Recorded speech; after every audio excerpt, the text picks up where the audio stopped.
Hi folks, welcome to the A Minute to Midnight Show. This is Tony coming to you from New Zealand on a spring morning, and it's a little brisk, but it's beautiful. And Stan Deyo is my guest today, and you'll be heading into the beginning of fall over there, or autumn. So yeah, I'm not sure what your weather's like, but at the moment, perhaps you could let us know. Anyway, Stan, it's good to be talking to you again. Good to be talking to you. This week, we just started dropping down to the 60s all of a sudden from 104. So it just went like that. Crazy weather. Oh, man, I can't even imagine 104, Stan. But that would be hot. But, yeah, getting down to the 60s. Of course, we're doing, Celsius here. So that'd be in the high teens in the Celsius, so I can relate to that. Yeah. So anyway, I guess that brings me on to, in a way, where I wanted to start with this discussion is just looking at the amount of climate change alarmism that we're seeing, and the whole answer to everything is supposedly how we have to limit greenhouse gases and get rid of this appliance and that thing and the other thing, and, all of this push, which I think is really designed to ultimately to just control us. That's what it really is all about. And I'm certainly not seeing any global warming here at the moment. Sure, we've had a lot of rain and things like that, and some things seem out of order, the wildfires and all of that over there. But I mean, in your opinion, Stan, what's going on? And is there a lot more going on than that? There is. As I've said before, when we've talked about this, the climate change agenda is a method, as you said, to control us. But if I were in charge of the world government at the moment, I would probably be using some kind of a ploy like that to avoid anarchy.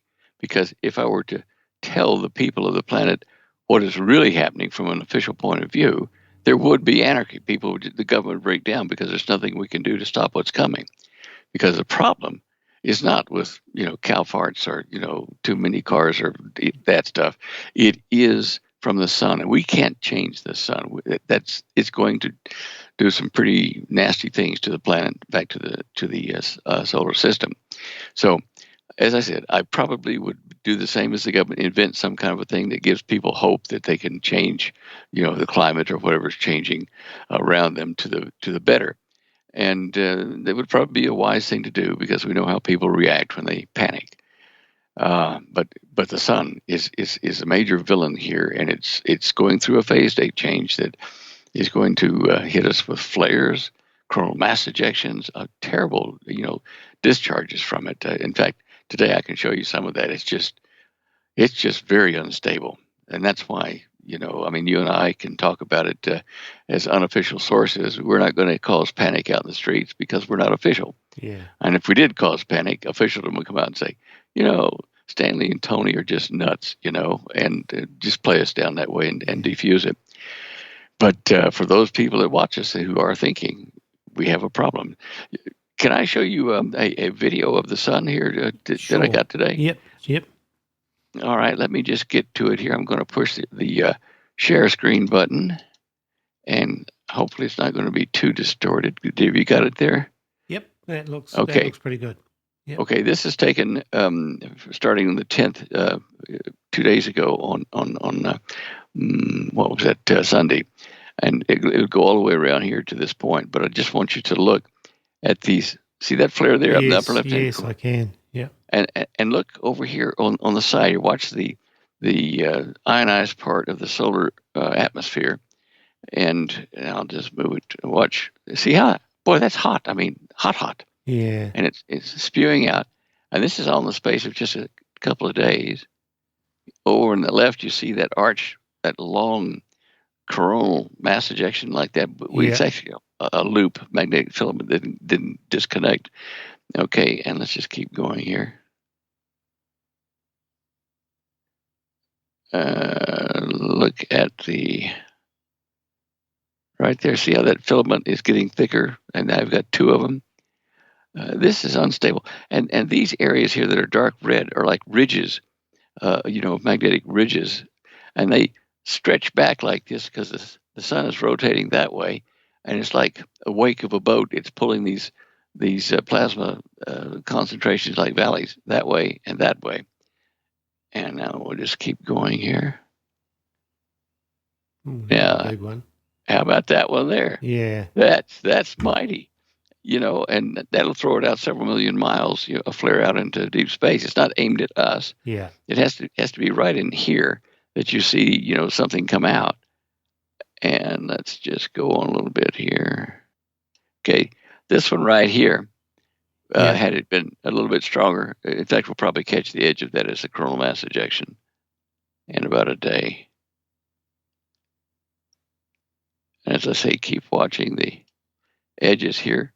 Is some more magnetic filaments in the northern hemisphere of the sun ripping across the horizon there. See that? Mm. And this is just a day and a half, 2 days. Yeah. Here we're on today, early this morning. Upper right hand, you'll see some activity over here, some loop filaments. So is in terms of historically, is this an unusual amount of activity? I think it is, especially for what is supposed to be a minimal sunspot activity period on the sun, like lower than the past 30, 40 years. Yeah. But it's higher than that NASA and NOAA predicted. It's over double the activity they forecast.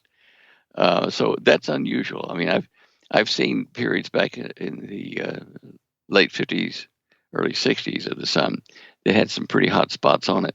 But because this is not a high sunspot season, this kind of activity is really unusual. And you can see here, let's see, this one here was aimed. This one here was aimed at it. You see these shock waves coming out. And then down here, there's going to be another one as I go. When you get that starburst around it, it's aimed where some of it's going to hit you, like right there. Whoops. See that starburst around it? Yeah. Okay. When you can see it like that, they're going to catch part of it. It's coming toward you. Okay. And then we stopped at that. And let me just get us back to.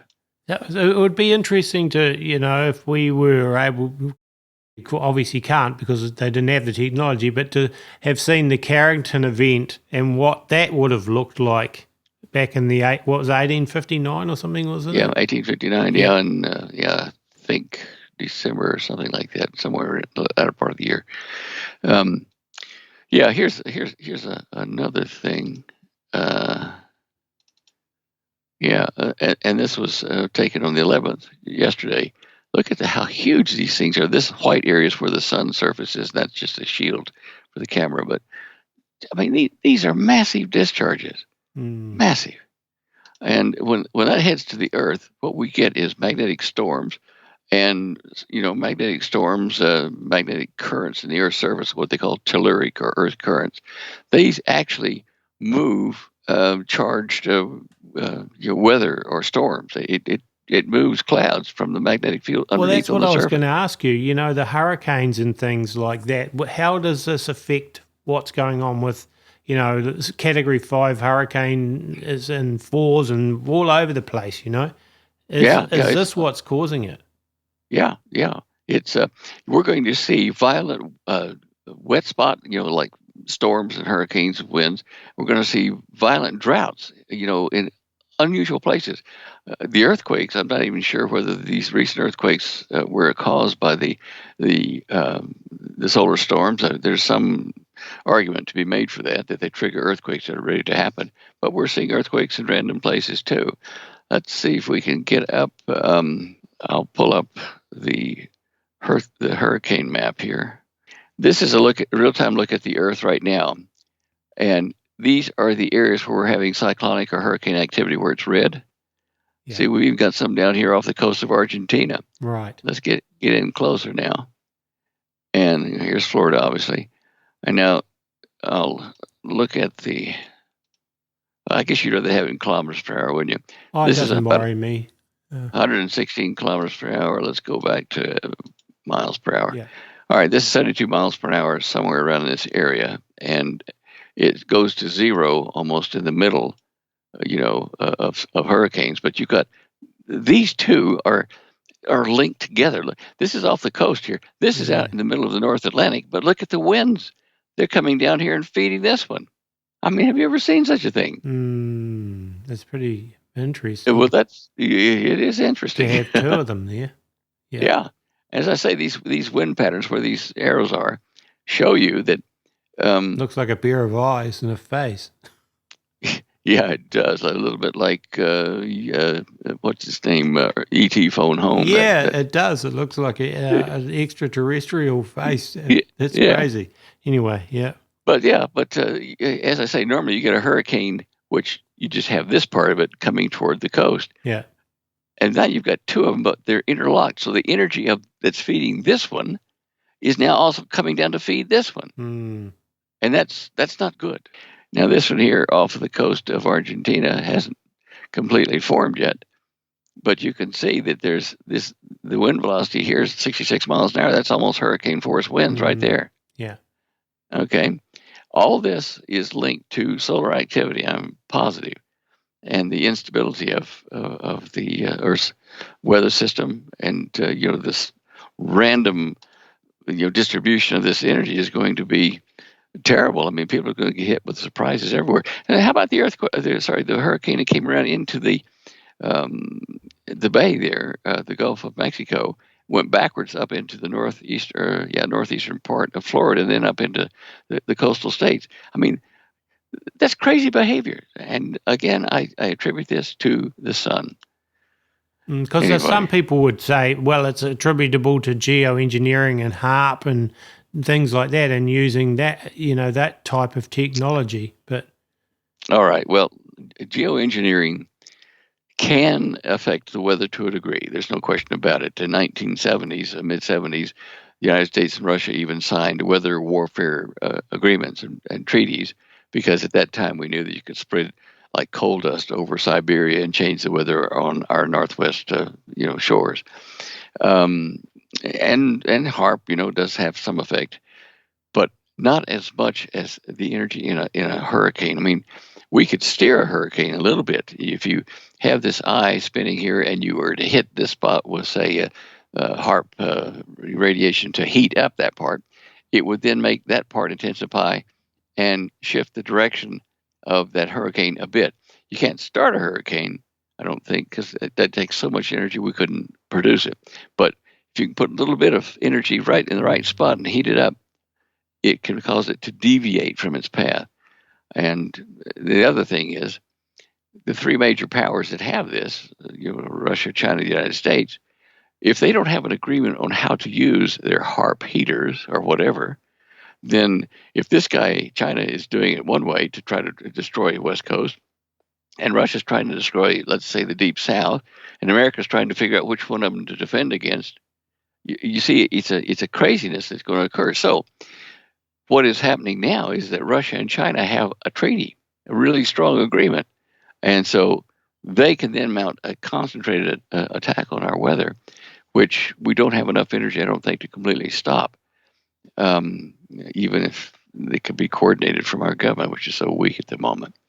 So yeah, it's interesting times, and the union of Russia and China is going to cause problems in the Middle East as well, because both of them are whining and dining Saudi Arabia with all the oil, and it just, boy, we're headed for really hard times here on a global scale.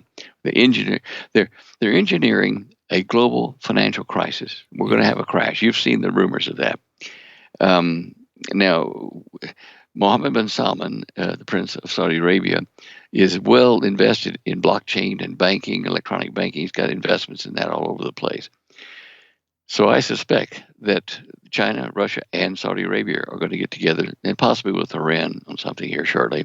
But they're going to move toward a completion of the Abraham Accords with the Arab nations and try to get Israel and the Palestinians to agree to it and to sign that document. As soon as they do, I think all heck's going to break loose, because then Iran says, "Oh, we've got them nailed down with Saudi Arabia and all the other 34 nations that have signed it, and so it's now time to go and destroy the little Satan." And at that time, they're probably going to destroy the big Satan, in their opinion, which is the United States. We're right at the edge of major happenings. And Israel, you can't blame them. The Iranians have said, "We're coming for you." The Palestinians want them as well. But the Iranians want to just wipe out Jerusalem. That Quds force they have, the QODS force, it's designed to go and destroy Jerusalem. And we're going to see, I think, retaliations by Israel or, by an act of God.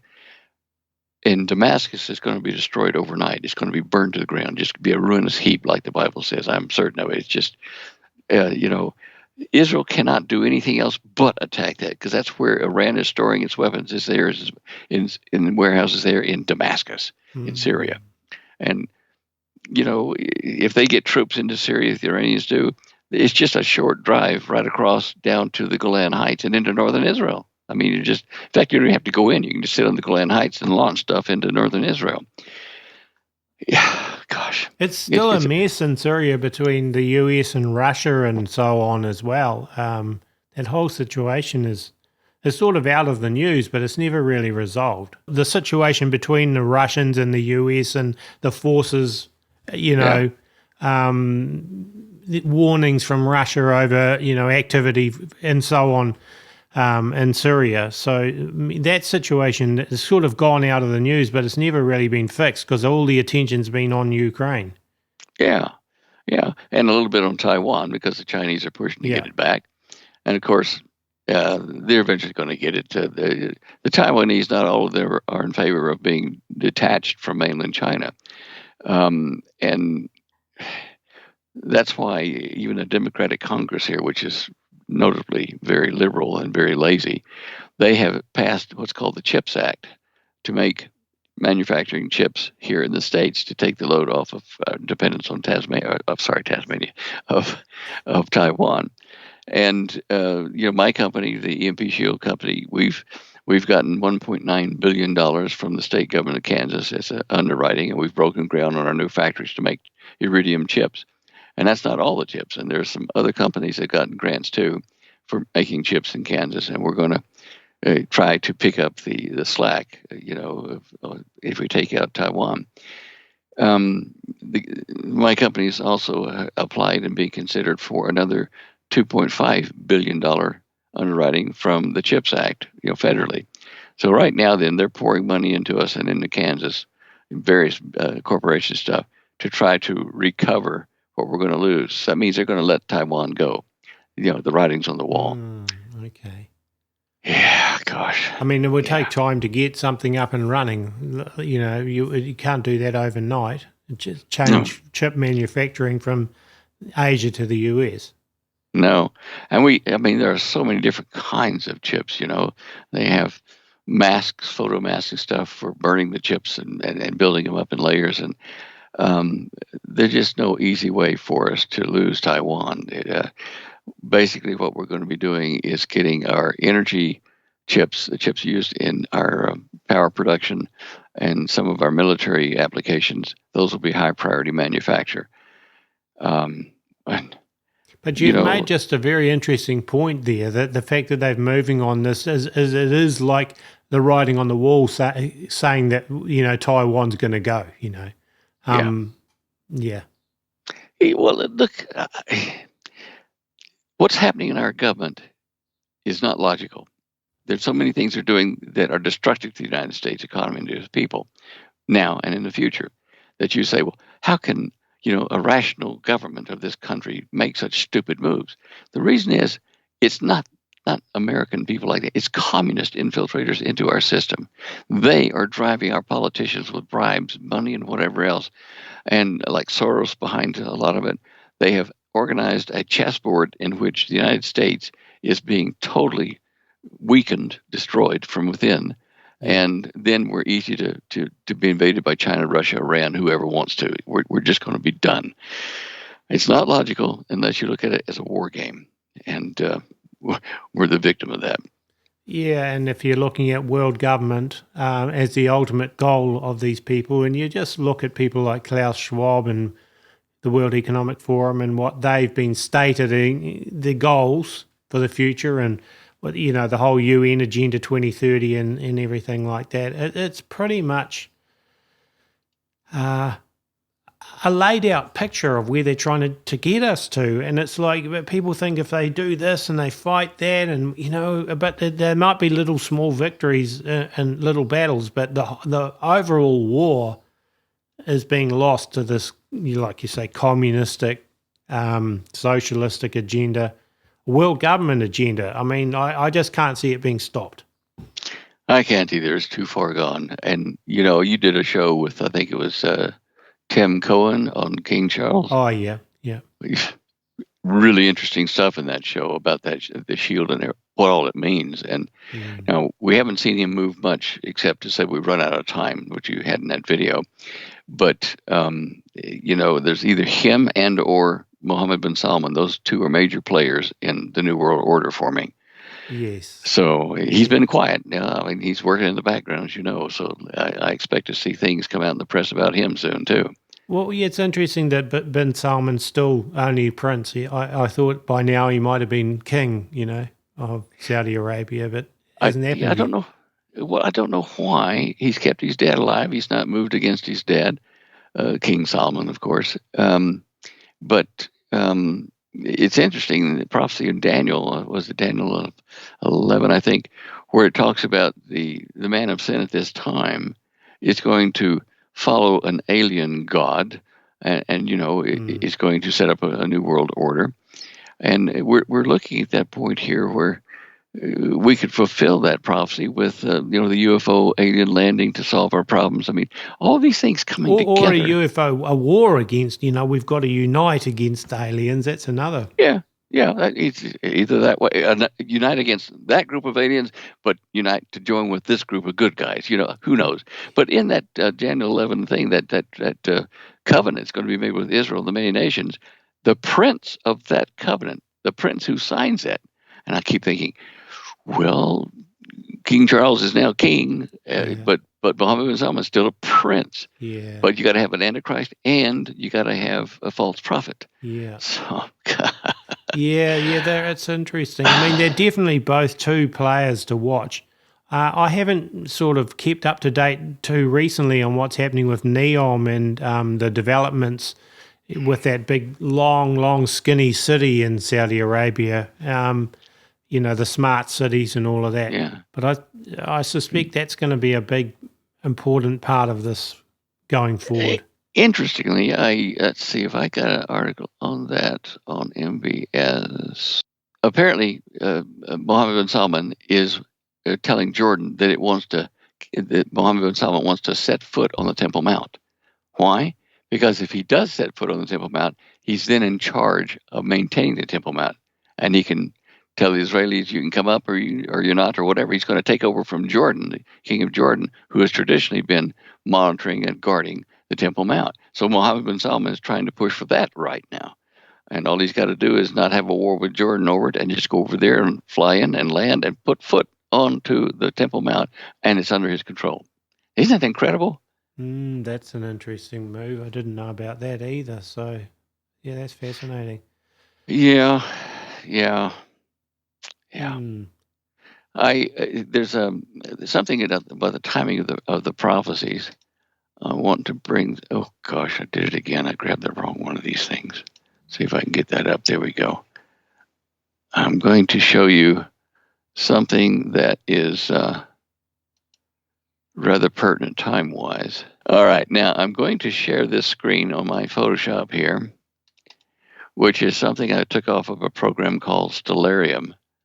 Let's see, fit screen.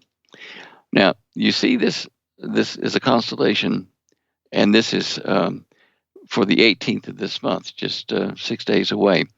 Here is Virgo, the Virgin. And in Revelation 12, it speaks of the woman, clothed with the sun and crowned with 12 stars. Crowned means famed or well known for the 12 stars, and there are 12 stars in the Virgo constellation here, and it's the moon at her feet. You see, this is only happening now. It's not going to be like this for some time, before it happens again, years, in fact. So it's like it's saying to us, this is where Revelation 12 is. We're right there at that point. Something may be happening. Yes, no, Yeah. well, Yeah, let me. you could be right. Well, who knows? But it's if I can just move this across like that.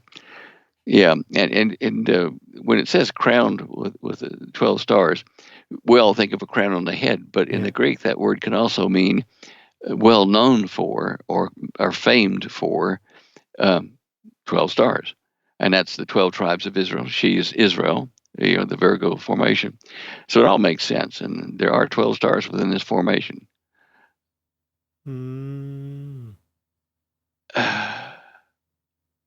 I mean, I think we've all got the feeling, one way or another, that something big is coming soon, on the world stage. I mean, I speak to other people and we all got that same sort of feeling. It's like there's a sort of a lull at the moment before, something major. Yeah, it's just pregnant with it. I mean, Holly and I are seeing the days zip by like this, like weeks become like days used to be. It's just really speeding up. Yeah. Like Art Bell used to say, it's the quickening. Good old Art. Yeah, and so I expect things to be happening. It's the weather, the climate has really gone crazy this growing season. I mean, our orchard got hit with such bad changes in weather, cold and hot, cold and hot. It killed, all the fruit. This year we didn't get any fruit there. We got grapes, I guess, so we can make wine and get drunk to console ourselves or something. But my last attempt at making wine didn't do too well, so we're probably not doing that. But more like grape jam. But anyhow. But our crops, like our peppers, were stunted. Our tomatoes were small and late. There's some still putting out flowers now, but we didn't have bees. I think we counted 2 bees this season. And this squash, zucchini, various kinds of squash, those did well, but and onions, but the rest of the stuff was stunted or scattered. Not enough of it. So this is a change in the climate. All like judgments falling on us almost. I mean, just so many things going wrong with the United States at the moment. Well, it's interesting. Just even here, we had so much rain in the last year or 2 years, like unbelievably wet. But then all of a sudden, like we're in spring now, and we've like not really had rain for a while, and I'm think people are sort of starting to wonder, are we going to go the opposite way this year and get a drought? Now, hopefully that won't happen, but man, so our crops in New Zealand struggled, a lot of them last year, because it was too wet. But of course, if it ends up too dry, you end up with the same problem. Yeah, so from a different angle. We'll see what happens, but it's sort of unusual how it's become dry this quick at the moment. So we'll see what happens. I'm hoping we'll get some rain, but there's not a lot forecast. And we're not in a desert like you. We expect rain here. So. Well, actually, we've gotten plenty of rain this year here. We were way over our 12 inches. I don't know how far over we are, but we know that in El Nino years, when the decadic oscillation in the mid-Pacific, when that is a El Nino, Colorado and the northern parts here, we get rain, nice, good rain. And in fact, we had rain all up until about 6 o'clock this morning here, and we'll probably have it forecast now for the next 4 days, which we're not complaining about because it fills our water aquifers up there in the mountains so that we can have water during the next season. Maybe you're affected somehow or another by what's happening above the equator in that, that long stretched out sea surface anomaly, the heating. Maybe it affects you the same way. It probably does. I mean, I think, yeah. But anyway, it'll be interesting to see, because we just got all so sick of rain, here, because it was just crazy amounts of wet. But of course, we don't want it to swing totally the other direction. But we'll see what happens there. So, okay, I mean, Stan, like you did mention your company with the EMP shields and that. Maybe you just want to let people know online where they find your main website, and if they're interested also in the EMP shield, you could let them know where they Our find main that. website, main website is standeyo.com. That's STANDEYO.com. And Holly is not updating it this week because her computer video card failed. I mean, added to all the things that's gone wrong around it, we can't put our finger on, but it just like evil is hitting us everywhere we are. Anyhow, that site, when you look at it, the news won't be current, but it'll be out of date by about a week now. But have a look at the various other things, the interviews like with you and others that will be posted there, and you'll see that our EMP Shield company is located at empshield.com. Just one word, empshield.com. Go there and look at our products and why you need to have them and where you need to have them. In fact, we just got a letter yesterday from a guy whose house, he had one of our EMP shields on his household breakers. Lightning struck the house, clobbered the house, but all of his electronics were saved with our EMP shield. So that was a non-solicited type endorsement he gave us. But that's those two sites. In fact, we put up news on EMP shield in our news section as well. Yeah, I noticed something a year across the pond from Australia. Did you see that National Bank of Australia has issued something where they can close your account? It says it will debank, in other words, close your accounts at any time if you hurt somebody else's feelings. Wow. It says this includes if customers are guilty of making profane, derogatory, discriminatory, or harassing comments to any person or inflicting psychological harms, we can close your bank accounts. That's incredible. Well, if you look at Nigel Farage in Britain, they closed his bank accounts down, and no banks wanted to open new accounts. I can see this. I don't want to go too long on this, but I can see this phase coming where they will use all these different laws, hate speech laws, and UN laws about you can't speak against the CV and what they stick in your arm, or you can't talk against the climate change agenda, or they'll shut you down. I can see that coming, and if they can control you, financially, then a lot of people will just fold into the system. So I really can see this, and the censorship and the mucking around with, well, you and I talked off here, like getting at your equipment and all those types of things. I feel like there's a phase coming soon where they're going to try and shut down Have you had dissenting voices. Have you had anything happen to you or that was unusual as far as, causing you grief? Not in recent times, like with equipment and things here, but I mean, definitely the censorship and that type of thing, I'm hit with that a lot. So, yeah. Well, as you and I were talking, offline, in the last couple of weeks here, Holly's iPhone and mine, we were being intermittently hit with something that won't allow us to send photographs to somebody, to text that. And sometimes our texts get not received. Our emails, certain email accounts, which are people that think like us that we're sending stuff to, those bounce back. We can't communicate with them. Yeah. So they're hitting us that way from several angles. So I'm sure that we're going to see more of that across the whole, Christian community that are watchmen. We're going to feel the pressure. It's starting. Yep, I totally agree. And there's a lot of, I think, they put high-profile things out there, where they're coming after different people, and that's as warnings. It's to scare people into not dissenting one way or another. You do this that we don't like, and this is the result, and so people will go, oh, we better shut up and we better not do anything.